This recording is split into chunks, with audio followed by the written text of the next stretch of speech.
Всех приветствую на своем канале. Сегодня свой обзор я хочу посвятить мини-копии автомобиля ВАЗ-2101 в масштабе 1.60, которая производилась на Клецком механическом заводе с конца 1970-х до начала 90-х уже на Минском ПО имени Ленина Белвар. Возможно, это одно и то же предприятие, точно я не знаю, но то, что они находятся рядом и имеют общие корни, это точно. Данный сувенирный ВАЗ-2101 интересен прежде всего своим необычным для советских моделей масштабом, который выглядит довольно миниатюрно, и брать в руки его из-за этого даже немного страшновато.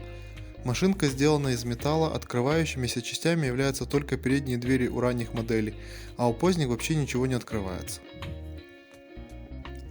Сравнивать с другими аналогичными моделями советского производства не совсем уместно, так как в общем модель сделана очень грубо и отдаленно напоминает автомобиль ВАЗ-2101. Однако, присмотревшись более детально, все-таки можно найти отдельные детали автомобиля, которые немного оправдывают его довольно высокую по советским меркам цену. И невольно вспоминается сказка про левшу и подкованную блоху, так как детализация этих деталей довольно неплоха, и непонятно, почему на моделях большего масштаба других производителей так нельзя было сделать. Сама геометрия кузова, конечно, оставляет желать лучшего, но вооружившись терпением и увеличительным стеклом, можно увидеть, что на решетке радиатора эмблема ВАЗ выглядит более похоже на реальную, а не просто красная точка, как у других моделей. На лобовом стекле очень неплохо сымитированы дворники и зеркало. На днище, кроме глушителя и ходовой, также просматривается выступ, имитирующий место под запаску в багажнике. Бампера довольно реалистичны по форме и клыкам. Задние фары хоть и металлизированы, но по форме в точь-в-точь, как у ВАЗ-2101 с перегородкой посередине.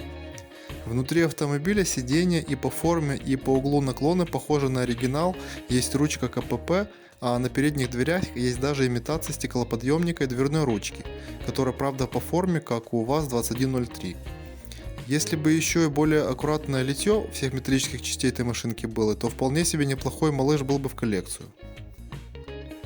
Однако есть еще одна большая ложка дегтя. Эти модельки очень склонны к саморазрушению, а именно так называемой цинковой чуме. Мою модель также не обошла эта болячка, и передние двери уже поражены этим недугом. Пока не поздно, решил этот ролик снять про белорусскую модельку ВАЗ-2101, так сказать, для истории. По периодам выпуска информации немного. Ранние модели отличались наличием на ровном поле днища цены 2 рубля 50 копеек и, собственно, лакировкой самого днища. Далее, перед Олимпийскими играми данной модели был присвоен олимпийский артикул, и цена изменилась на 3 рубля 25 копеек. А паковались такие модели в коробочке с олимпийской символикой. В более поздних моделях цена опять стала 2 рубля 50 копеек и наносилась на специальную площадку. В конце производства цена с днища пропадает. Возможны отличия по шинам, которые могут быть как гладкие, так и с внутренней кромкой. Днище модели было на заклепках. Также в начале 90-х стали производиться модели спецмашин ГАИ и скорой помощи, которые уже были без открывающихся частей, с днищем на шурупах, с другими дисками колес, затемненными или цветными стеклами и с мигалками. Коробочек на данную модель было несколько вариантов, как картонные глухие и с окошком, так и пластиковые с олимпийской символикой и без. Отличия также были в рисунках, в надписях, ценах и непосредственно в названии завода-изготовителя. Цена на данную модель стартует от 2-3 долларов за модели без коробки и доходит до 30-40 долларов за более ранние модели с ранними или олимпийскими коробками. Ну и, конечно, это цена за целую модель без признаков чумы. Чумные, скорее всего, будут очень дешевле, если кому-то вообще не будут нужны. Всем спасибо за просмотр данного видео. Надеюсь, было интересно и познавательно. До встречи на моем канале.